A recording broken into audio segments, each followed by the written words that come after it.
Good evening from Washington. I'm Larry O'Connor, and we are following a blockbuster story out of the city of New York. It has now been confirmed by the district attorney of Manhattan that there will be an arraignment of former President Donald Trump based on an indictment handed down by a grand jury impaneled for months in that city.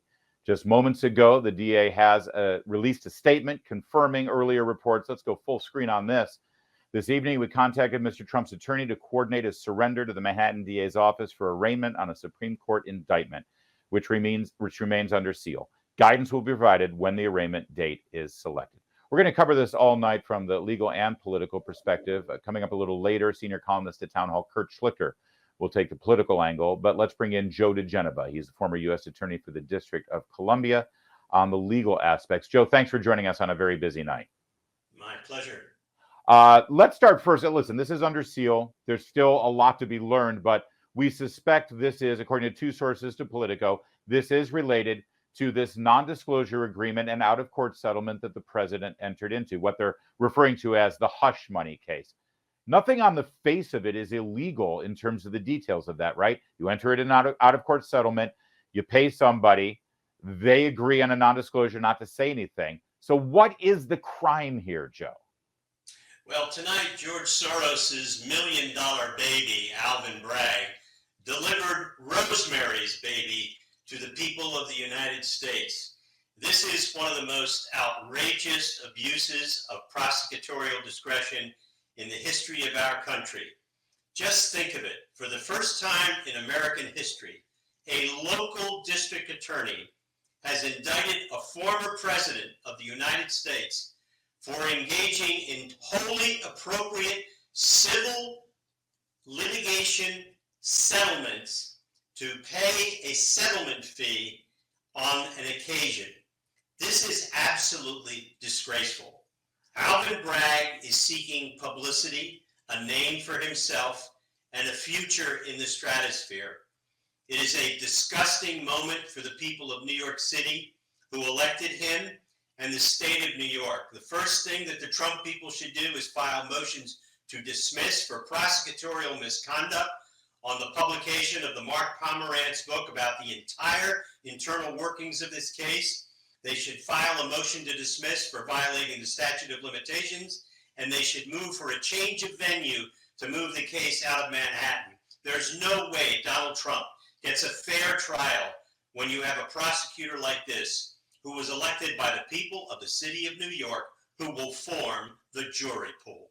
Yeah, Joe, it sounds like the defense is so rock solid. I mean, I've seen legal analysts say of all of the things they've tried to get Trump for, and God knows they've been trying for 6, 7, 8 years nonstop, this is actually one of the weakest things they could bring. This is the worst case under any set of circumstances. It is a manufactured case.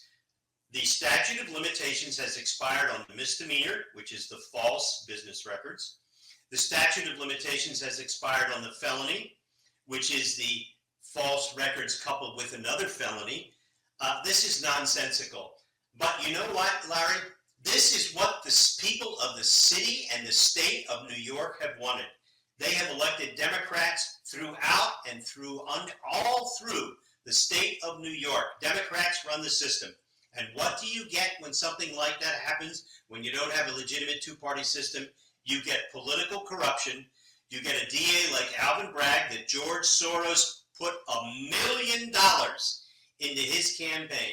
George Soros got what he paid for. Yeah, let's talk about the Soros angle here. You know, we've been talking about these George Soros district attorneys, states attorneys, Commonwealth attorney, depending on your jurisdiction. From George Gascon and Chesa Boudin in California. Boudin, by the way, actually rejected by the liberal voters of that city. That says you how bad he was. To Steve Descano in Fairfax County, Virginia, and other jurisdictions. But we've always focused on this, quaint notion that the real problem is that they're making those cities more dangerous because they're not prosecuting criminals and they're ignoring laws that are on the books. With regard to Alvin Bragg, Joe, do you think this was always part of the plan? Do you think that George Soros put him in place specifically to do this? Because if I remember right, he ran on this. He actually said, I'm going to go after Trump. I don't think there's any doubt that this was part of a really brilliantly designed scheme and artifice to defraud the people of the city of New York. The design was purposeful to put in place a prosecutor like Alvin Bragg, who was not obedient to the law, but was obedient to George Soros, who wanted to destroy Donald Trump. And what you have is you have a result, which was the direct consequence of electing Alvin Bragg. Remember, Bragg said that he was going to investigate Donald Trump no matter what, because he had observed the lawlessness of Donald Trump over the years. And Letitia James, the Attorney General of the state of New York, in her campaign, just like Bragg, said she was going to, quote, get Trump, end quote, as Alan Dershowitz says in his new book.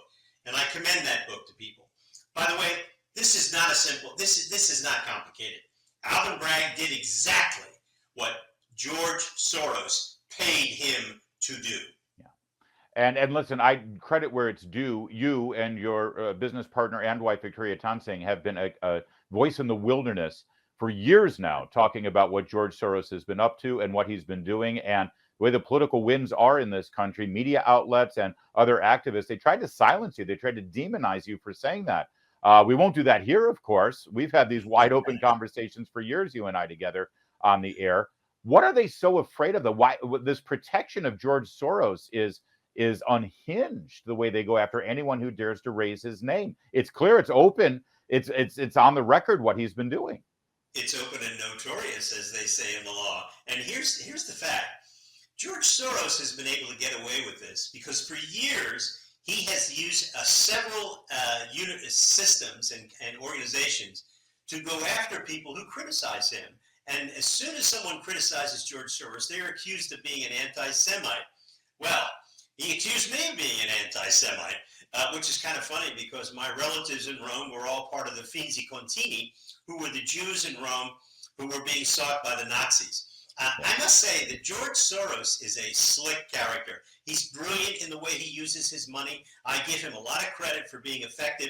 But the truth is, he's a dishonorable human being who deserves the enmity of every good American who believes in freedom and the rule of law. Just about a minute left here, but earlier this evening, a man that you and I both admire, Mark Levin, he took to the airwaves and said, this is a game changer. We've turned a corner in this country. He's compared this move to a banana republic move, and he sounded very deeply concerned about where this leads. Do you care to comment on that?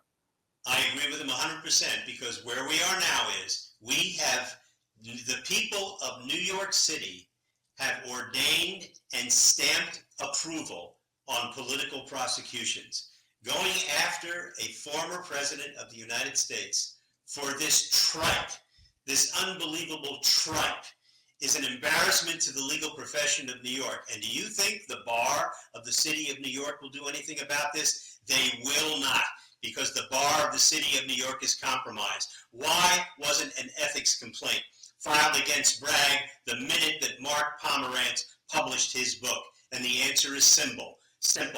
The bar of the city of New York is compromised, as is the bench and bar of the city of New York. Donald Trump's going to have a tough time in that place, but he's up to it. Joe diGenova, thank you for joining us tonight. We need your voice now more than ever. There's more to come tonight on O'Connor Tonight. Keep it on Salem News.